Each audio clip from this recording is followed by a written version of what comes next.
the best workplaces in the world with, the fruit bowls and the yoga and the massage chairs and outdoor spaces, everything. That's not going to cut everything.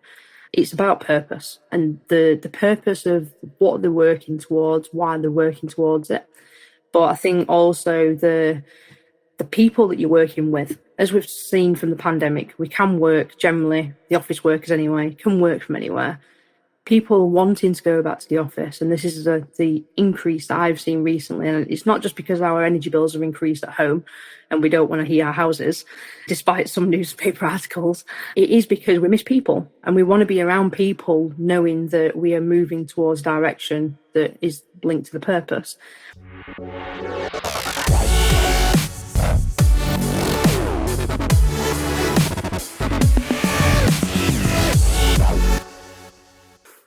Hello and welcome to Interactions Thrivalism. I'm Toby Brown, Head of Marketing Interaction.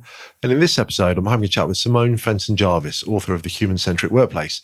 Simone is a proponent for making workplace culture brilliant and making workplace experiences better for everyone. And she's really passionate about making businesses do that and hold them accountable.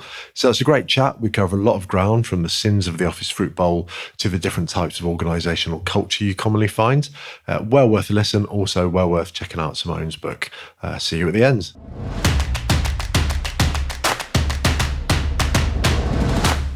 Hi, Simone Fenton-Jarvis. Welcome to Thrivalism. Amazing to have you on. Thanks for having me.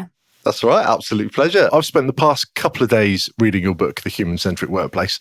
It's a really good read, very optimistic about how things can be, which is brilliant. We'll dive into that in some more detail. But obviously, I think probably best to start with a bit of an intro from you first. So do you want to give us a bit of background as to who you are and what you're up to at the moment? And we'll maybe go into how you got there as well. Yeah, sure. Yeah. So, I work for a company in Canada called Relogix. We are a data analytics company that uses data to drive employee experience. So that's my day job. And then on top of all of that, I do a lot of volunteer work. So Institute of Workplace Facilities Management. I'm now a non-exec director there and also a fellow. So do lots of, webinars and speaking with them and just trying to guide the direction really that IWFM is trying to go in. And then obviously I've got my book. So lots of these kind of side hustles, projects that sit alongside my full-time job that probably just drives my wife absolutely insane. If you look on LinkedIn, you've got a lot of letters after your name. Which ones have you collected? Yeah, I've collected BSc. Can you even remember? I'm trying, yeah. BSc, I've got a degree in PE, which is where I first started, was going to be a PE teacher. Then I did an MBA in facilities management, and then the others, I think, would be the Fellow of Institute of Workplace Facilities Management. That seems about right. I mean, we can fact check it after to check it. Yeah, that's all right. It's a lot less. So the jump from PE to sort of facilities management is quite a weird pivot. What led to that? So I was working in facilities management while I was doing my degree, and it was mainly, how can I earn some money when I was at university? So I was doing that, and then I finished my degree, went into teaching, and within about 3 weeks, I thought, this is not for me, which was a very weird and awkward moment after you've spent about 15 years saying you're going to be a PE teacher and spent, about £40,000 getting a PE degree. It was a bit frustrating, I'm not going to lie. So I decided to go back into facilities management because a job came up at the organisation where I was working. So I went back there. And then, within even a few months, I was like, actually, I like this. It felt like my natural habitat. So, what was it in those first few weeks of teaching that made you go, no, not having this? Kids set a firework in the canteen. So that was pretty nice introduction. Yeah, that's pretty hardcore. And then, was it at you or just generally around the canteen? Just generally bouncing around the canteen. Okay, just in your vicinity, yeah. But I was on duty, so I had to try and get the kids safe. And nobody teaches you on how to stop a firework bouncing around the canteen. So... Weird, yeah. Not in the curriculum. No, I didn't see that one. I was like, should I catch it? Should I kick it? I would have trapped it under a tray. I reckon that's the approach. Yeah, exactly. Yeah. So and I think just that and the mix of, being a 20-something-year-old and going to work at 6 a.m, finishing 6 p.m, and then going home to do marking, planning for 2-3 hours. I felt like I had no life. It was just really hard. I know, teachers that say, oh yeah, we get lots of holidays. Do you know what? Like, in reality, it's not worth it because of the amount of work that you're actually doing for the other weeks of the year.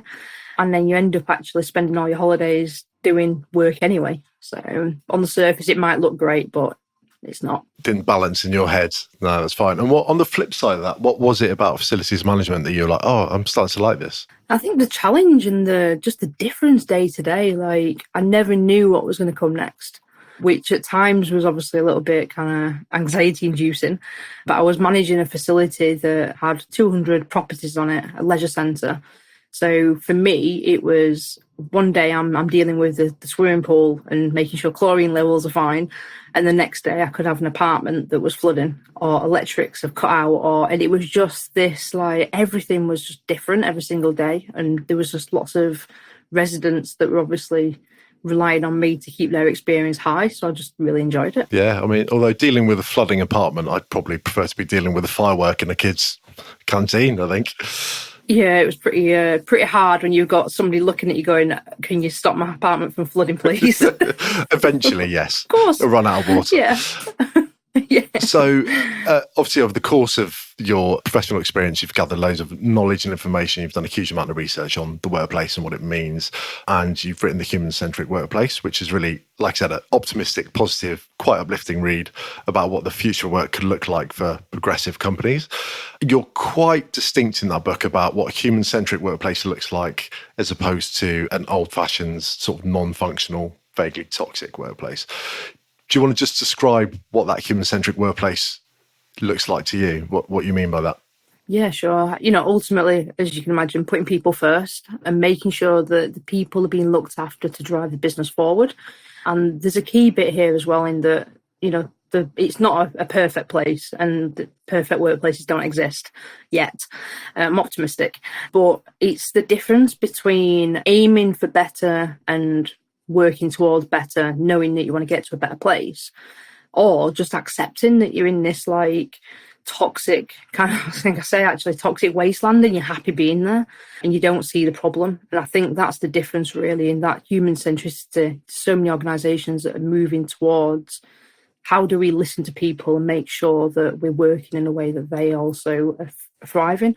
The difference between somebody finishing work, slumping in front of Netflix because they've got no energy and they hate the job, compared to somebody finishing work and thinking, do you know what, like I'm going to go to the gym, or I'm doing some volunteering afterwards, and I'm doing this and I'm full of energy and I want to go and make a difference in the world. Like it is them small but massive things that make a difference. So that's really interesting, because one of the points I wanted to get to was I think it's really apparent what the difference between let's say, just call it a toxic workplace for shorthand, and a human-centric workplace is. But it's a bit more difficult to parse out the differences between a quite good workplace who've got decent intentions and a really human-centric workplace where everybody's thriving and doing their best work and living their best lives. So what are some of those signals that you might be one or the other as an organisation? Yeah, I think I talk about it, and it's about the data. We've got to capture data, and it's too many. So where a good workplace is, it's about 90% of people want X, Y, and Z, so we're going to give it to them. And then you've got the human-centric workplace, and the human-centric workplace still caters for them 10% that don't want necessarily what the other 90% want. So it's about listening to individuals as well as the collective. But I think, the data and getting to the bottom really of what it means to be human-centric, there's like 9 measures that I've laid out.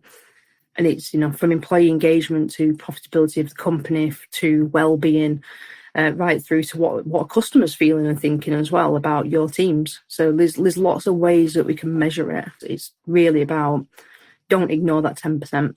And what you mentioned there, the link between profitability and sort of wellness, and you draw some direct parallels and some stats in your book of companies where the staff are happy and well, performing better in terms of both profit and productivity. What drives that? When you get happy staff, why do they drive the company better? I'm sure we've all had them days in the past where you go to work a little bit groggy and you're like, oh God, what is it, 4 o'clock yet? Is it 5 o'clock yet? And we've all had them days.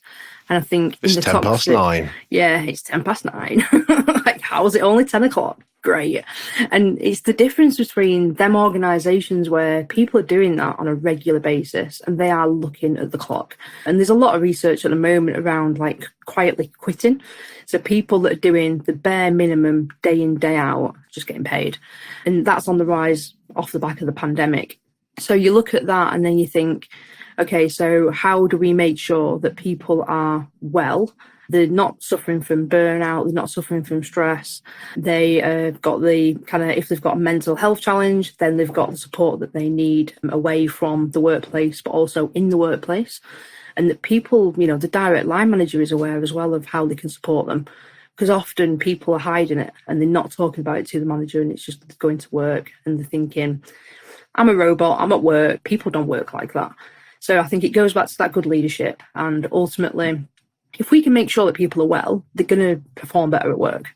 And all the data points in that direction, because people are just more effective. One of the other questions sort of coming from that, I guess, if you're a manager of quite a large group of people and some of them are remote and you're not seeing them face to face that much, and you're a big proponent in the book of being cognizant of what's going on with individuals, how do you do that at scale? If you've got a group of 20, 30 people reporting into you, how do you track that and understand, if someone's a bit quiet, you've not really seen them, a couple of Zoom catch-ups, how do you get to the bottom of what's really going on in their life? It's not easy. And I think it starts with having the right intent, so being aware and building that culture around as well, where other teammates can also ask that person if they're all right.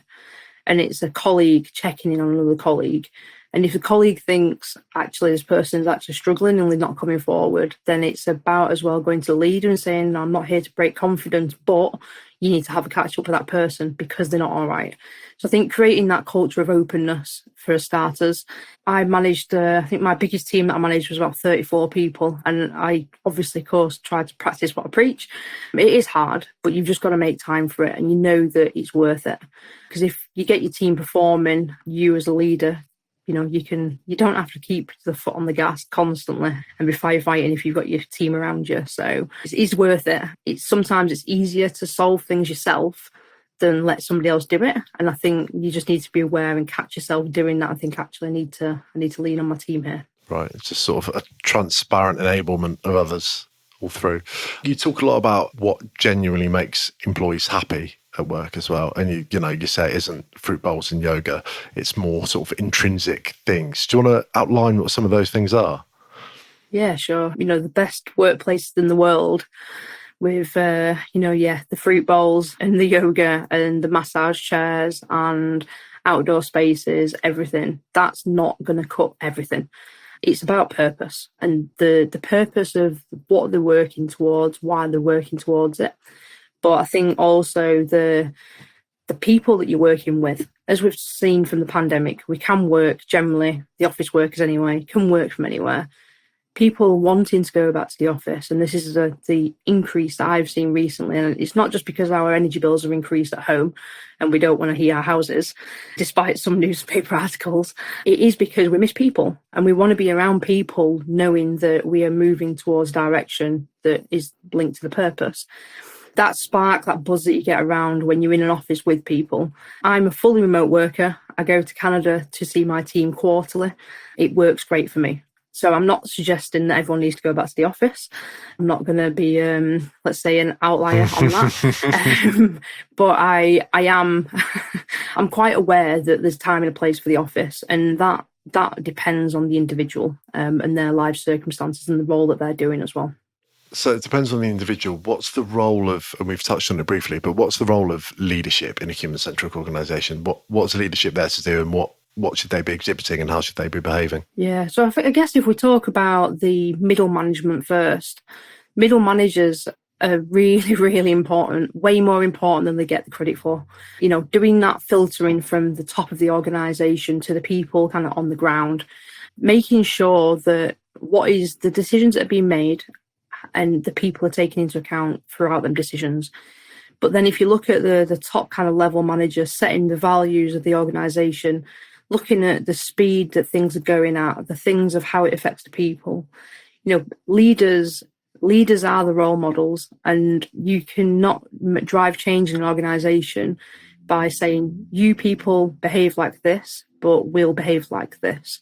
So thinking one organisation that says we've got a flat hierarchy, we're not about hierarchy. I want you to come and speak to the CEO at any point in the week. You know, we're all about transparency. Go speak to them. The actual behaviours day to day is that CEO drives up to the workplace. They've got their own private parking space. They walk into the office, to their private office, not in the open plan with everybody else. They have their own mug and they don't want to share the mugs that everybody else is using because, you know, it's full of germs.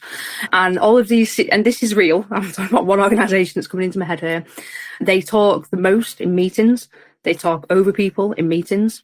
That's not setting the expectation that this is a human-centric workplace that is transparent and flat and is there for everybody to feedback whenever they want. It does start at the top. And what are some well-intentioned mistakes you see companies making where they're trying to move to a more human-centric workplace, but they might just get stuff a bit wrong, even though they've got good intentions? What's some things you see there? Yeah, so putting unlimited holiday allowances in when people are already feeding back that they don't have time to do their day-to-day job. They don't have time to take holidays. They're stressed. They're burnt out. And it's like, oh, here's a plaster for that. You can take unlimited holidays. And then going, I can't take the holidays that I'm entitled to. How am I going to take unlimited holidays? So I think that's one. I think the second one is the whole thing around, the free fruit in the office. Free fruit in the office, when it's 20 satsumas to go between 500 people, that's not going to cut it. How many? I'm just trying to work out how many segments there are on a satsuma, whether you can make that work. Somebody will have to chew the rind, probably.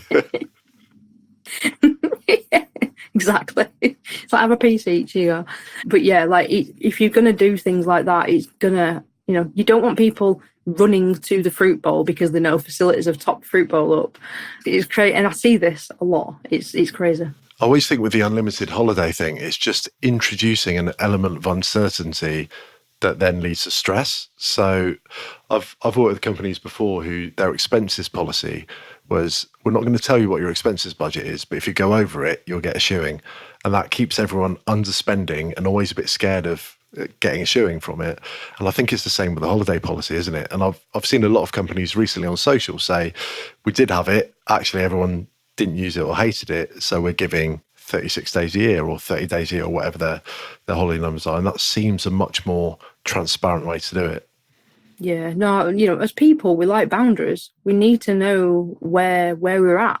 We want to know the rules of the game. And unlimited holiday allowance, it's an unlimited holiday allowance. However, what's going to happen if I suddenly take 200 days off?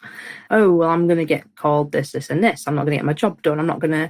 So there's always the kind of the effect of doing things like that. I mean, I've got an unlimited holiday allowance at Relogix, and when we put it in, which was actually not that long ago, it was a case of, we're doing this because we want to encourage you to take more time off, but you need to take a minimum of X days.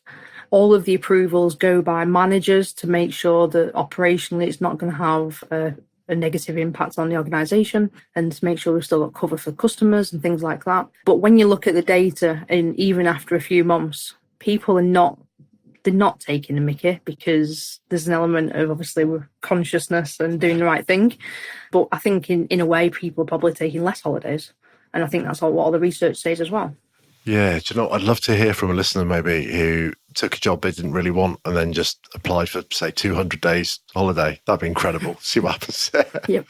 Part of those boundaries play into creating an atmosphere of psychological safety and people knowing where they stand and being able to experiment and fail and stuff like that.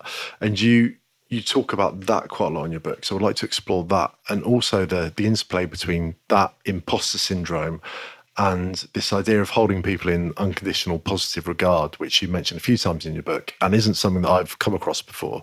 So do you want to unpack what that means a bit for me? Yeah. I think start with the positive regard. It's actually something that comes from like more the therapy world, and it's you can sit in front of a therapy or a coach, you can say whatever you like, and they're not going to think bad of you.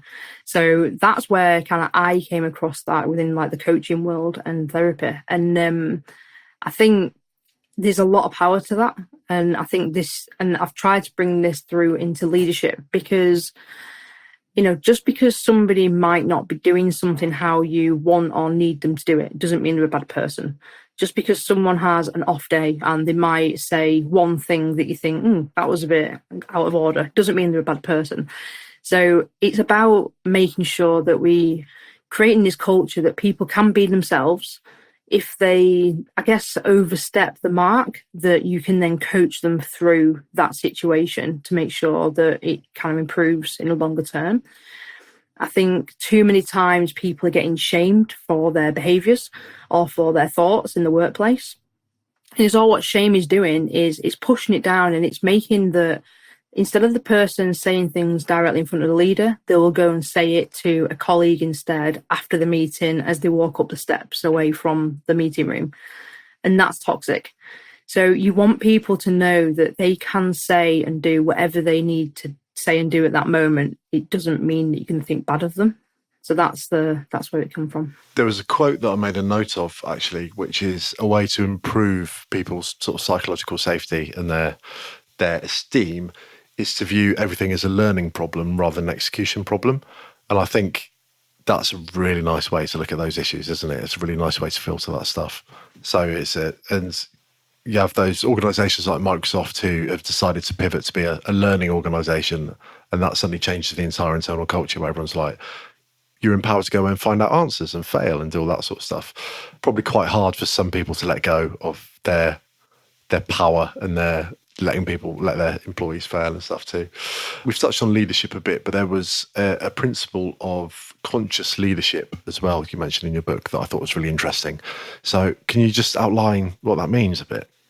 Yeah, sure. So I guess this bit goes back really to some work that I did a few years ago around how do we make sure that we're conscious of the actions that are being taken day to day, that we're moving towards the right direction, and we're thinking about the greater good as well of the workplace. So the conscious leadership bit, and somebody called Natasha Wallace talks about conscious leadership really good as well, so check her out. But ultimately it is about being conscious of not just your impact on your people, but the impact of people on you as a leader, the organisation, and it's just being aware and just kind of not having blinkers on and just trying to go towards the right direction, trying to head to, avoiding that toxic wasteland and saying, actually, how can we do the greater good? How can we be conscious and making them good decisions? In terms of the toxic wasteland stuff, something I think about quite a lot, because I've worked at a few places that could be described as toxic, possibly. Do you think there's hope for those companies? Can you turn around a toxic organisation? I want to be optimistic. I really, really do. But I'm a northerner, so I'm just going to say it. I think some organisations are almost better off just ending the company and starting again. Because turning that ship around sometimes, and if you've not got the right leaders, it's never going to change. If that role model is not in place, it's never going to change. So if you've got an organisation of 150,000 people, yes, I guess it is possible to change the direction of the organisation. It's been done before, but it needs the right leadership. So I think, yes, I'm going to say there is hope, but sometimes some of the organisations think, just start again, so I think because they've not got the right leadership. What we can do is probably me and you will come up with a list of those and we'll put them in the show notes. Does that sound right? Yeah, exactly.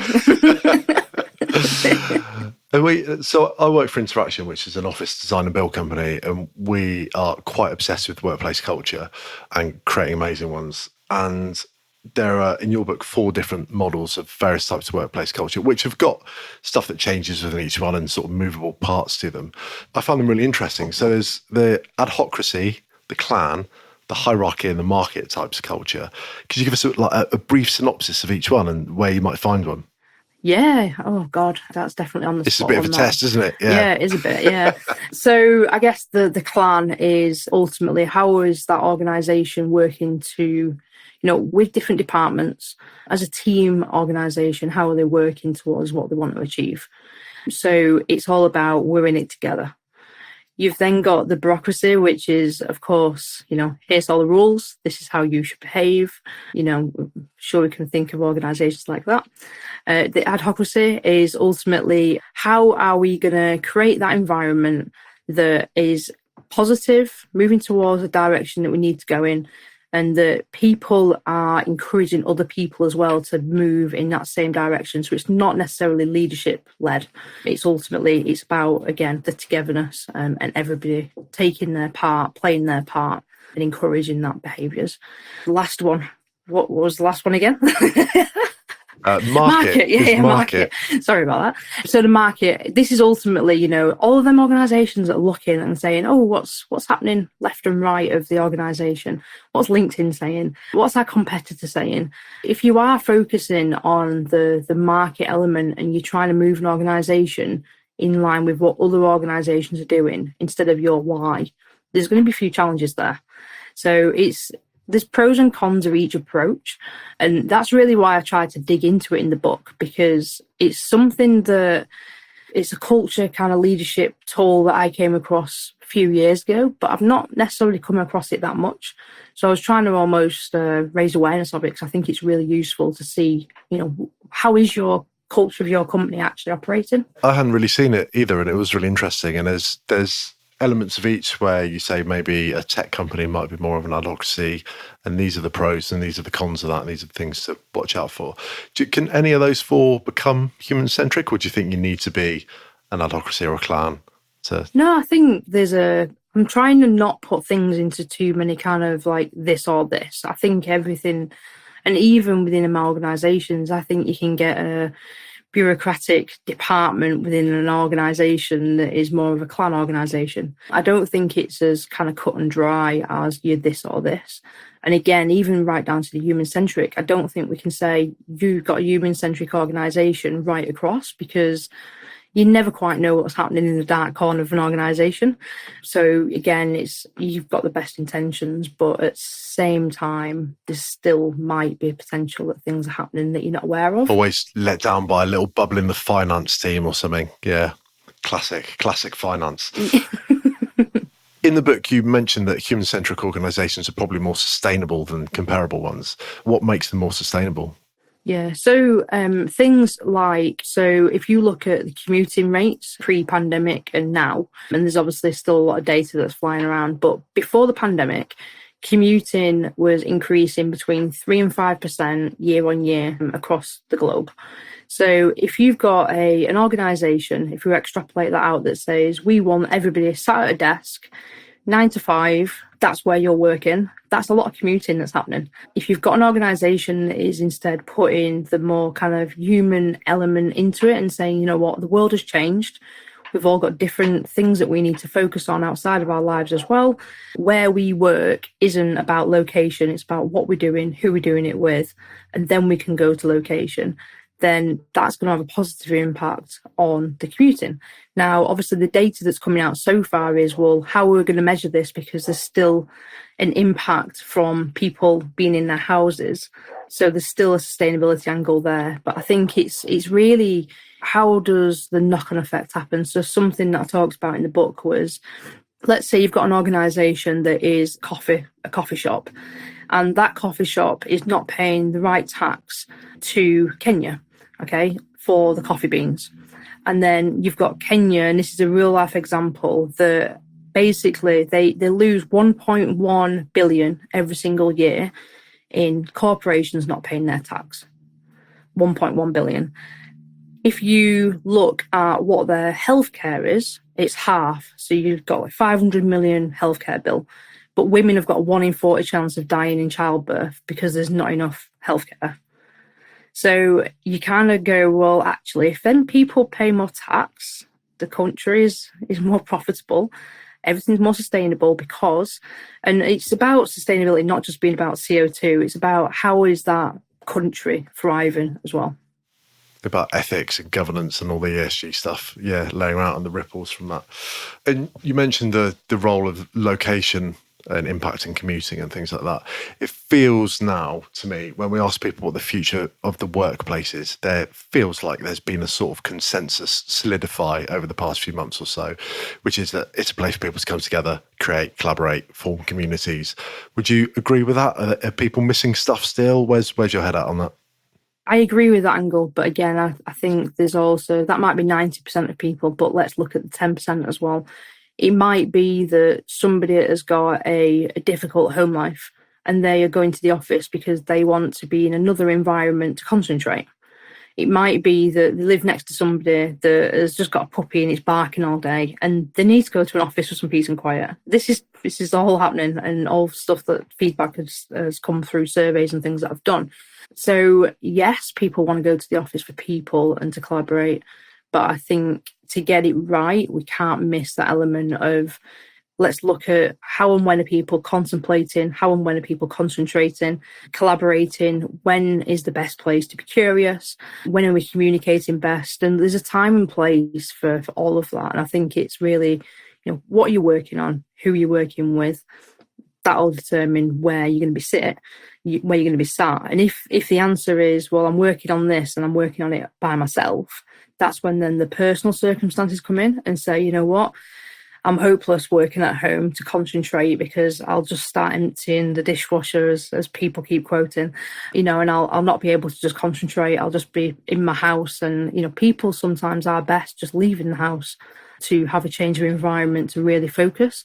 So it really depends down to the individual, the personality type, and how they work. And, again, tied back to mental health as well. If someone's got a mental health challenge, where they're going to work best? There's not a straightforward answer to that. Sometimes the answer is sort of counterintuitive to stuff like that, isn't it? Because it might be good for somebody to be out of the house and connected, but actually it's the last thing they want to do. So where's the employer's role and responsibilities in that equation? It's a tricky one. What's your sort of hopes for how things pan out for the next 5 years or so? Yeah, my hopes are everybody reads my book and we start creating a world that's just a bit nicer. So that's my hope. But if I'm going to be a little bit more on the ground, I think my hope really is that we don't lose track of the progress that was made during the pandemic around how people are being trusted to work from anywhere, how we accept that there's a bigger thing than work. Like, I love work, I love my job, but it's still not the be all and end all.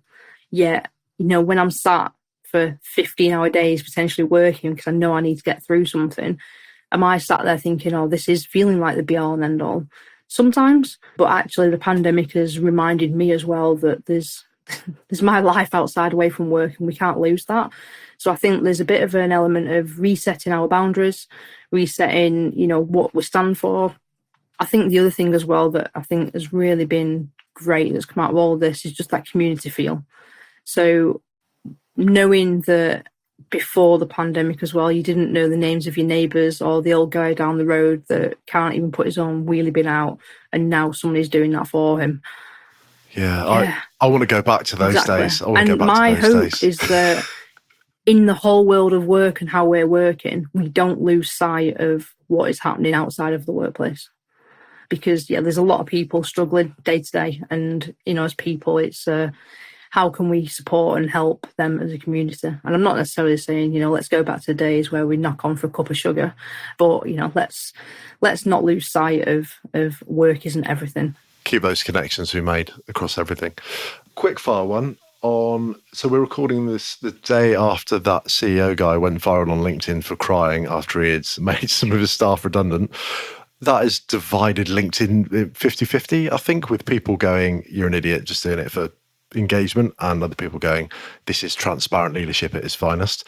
Where do you fall on that conversational? I think transparent leadership at its finest. Making redundancies is the hardest thing. When you dismiss somebody, there's always a reason. Making redundancies, it's horrific. Like, for someone that is I'm very much of an empath. So sitting in front of someone, especially on Teams, and making redundancies is awful. So there is that element. I think going on LinkedIn, showing your tears and look at how bad it is for me, I don't necessarily agree with that behaviour. I think it's potentially a bit misguided. I think he's he's had the best intentions by saying, this is awful and I'm showing my human side. But again, is this a bit like Facebook, where somebody puts something on that says, I've had a really bad day, and then someone goes, why, what's the matter? And they go, oh no, it don't matter. It's like, is it a bit attention seeking? Yeah, don't want to talk about it. Don't ask me. You're like, well, why have you just put it on social media then? So I don't know if he has not got an outlet and he wants to put it on LinkedIn because he wants to share with the world how hard he felt, which is fine. But also what he's feeling at the moment is probably nothing compared to what the person just been made redundant is feeling. I sort of understand his desire to share that. I think the bit that I stumble over is the idea of taking a photo of yourself while you're crying, because you probably have to take 10, don't you? And then you'll be like, okay, that's definitely the best one. I look most sad in that one. That's the one I use. Yeah, me too. That's where I fall over a bit on that one. It's a bit weird. I didn't really, it's sort of time to wrap up now, but I didn't really want to finish on a note about people crying redundancies. I don't know where else to take it. Can I read you a quick quote from your book that I really liked as well, which was that space matters. We read a physical environment like we read a human face. Was that one of your quotes, or was that attributed to somebody? I can't remember. I think it's attributed to somebody. If it's mine, then great. But no, I think it's somebody else's. We'll put it in the show notes.